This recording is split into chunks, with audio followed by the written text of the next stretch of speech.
para maiba naman.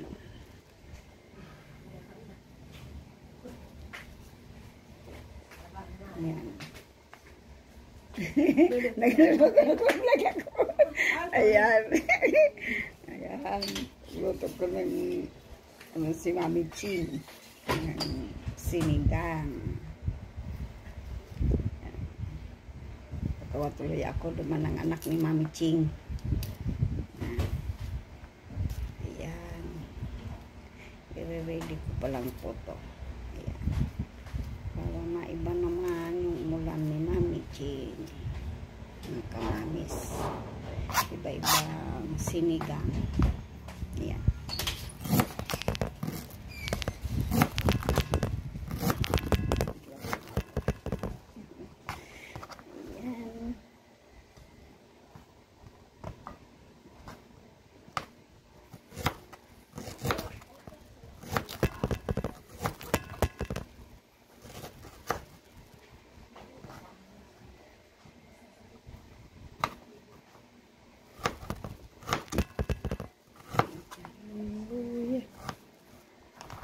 Maglaba ka be? Ayan.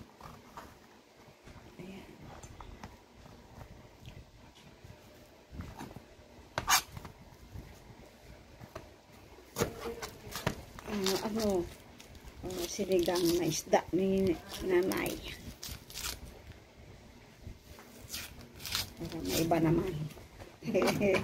Sabaw naman. Ayan.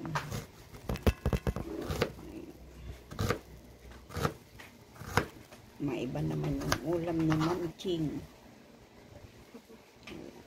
Lagyan po natin yung kamatis. Ayan.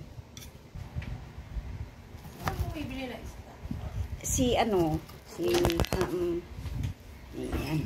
Tatanong ako ng anak ni Mami Ching kung sino bumibili ng isda.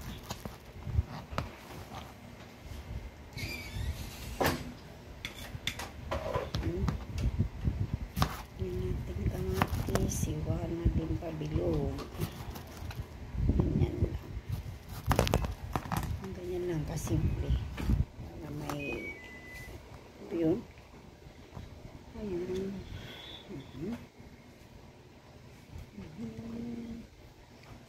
Lalagyan ko po siya ng okra. Ayan. Kasi may hilig ng gulay si Mami Ching.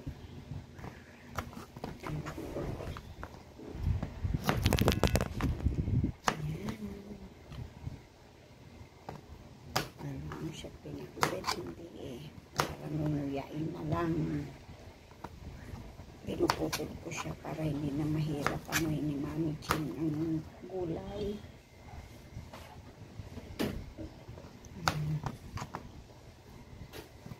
Ayan, kamamis. Yan. Pupurin natin.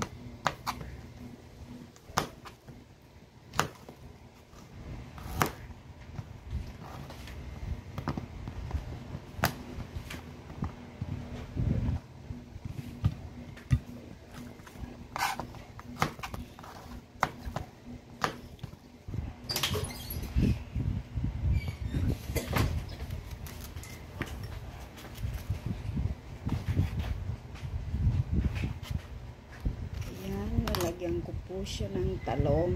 Ito po, talong. Ayan. Talong po, may gulay. Pinutol kong tatlo-tatlo. Kasi, kailangan okay. Alam niyo po ba yung okra gamot sa cancer yan? Kaya, huwag kayong makalimot mga mamis na lagyan ng okra. Yung inyong mga niluluto. Or pwede lagain para isaw-saw nyo sa toyo o bagoong okra. Tapos na siya.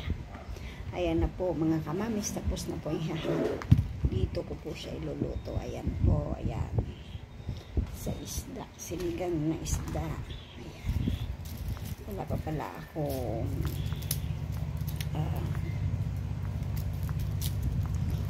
bawang. May sibuyas na po ako nakahanda. may sibuyas, may bawang. Hindi ko po alam kung ano yung style ng inyong luto, pero iba-iba po ang style ng luto. Iba-iba din panlasa, iba-iba din po ang taste ng yung pagluluto.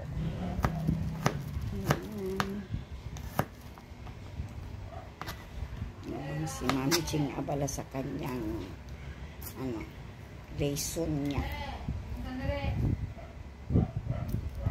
Yan. Nalak ko yung lulutuin ko. Ang ulam ni Mami Ching na may sabaw. Sinigang sa kalamansi. Ayan po, kalamansi, hindi po sampalok. Ayan. Kalamansi. Kompleto na po sila. Ayan po, kompleto na. Ngayon po mga kamamis, ako po yung magpapaalam na para magluto na ako ng sinigang na isda sa kalamansi. Bye-bye. Good morning po mga kasmamis, mga kasisi, mga ka-idol. Bye-bye po.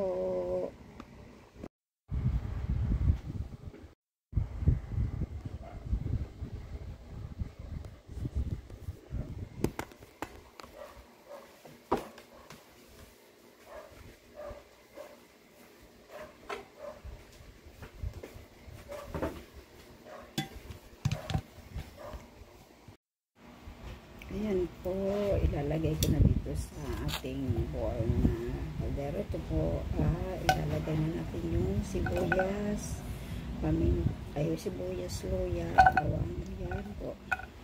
Simpleng pagluto ng para sa akin. Ayan po, guys. Ilalagay ko na rin po yung kamatis. Ayan.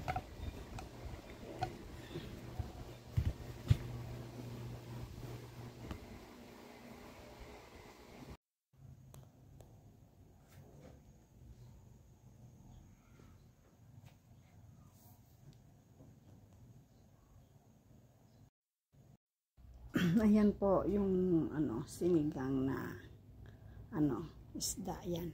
Lalagyan kong kalamansi. Sinigang sa kalamansi po yan. Yung pong karugtong kanina. Ayan po siya. May kangkong. Hindi ko pa sure po na hiwa-hiwalay kasi medyo mahaba. Pero pagkahugasan nyo muna po ang kangkong. Kasi hindi natin alam kung saan po yan ang gagaling. Kaya pakalinisan nyo po ang kangkong. Para po naman malinis. Ayan po ang tinatawag ko sinigang sa isda sa kalamansi. Lutong po yan, Bicolano. Ayan. Ito po yung aking pinakukulo. Tubig. Diyan yung kamatis, sibuyas, bawang, luya. Ayan po. Lutong lutong Bicol. Ayan po. Ayan po. Yan, may okra po. Lagyan nyo ng okra. Tsaka talong. Para naman malasa. Yan. Bye-bye po. Love you all. Good morning sa inyong lahat.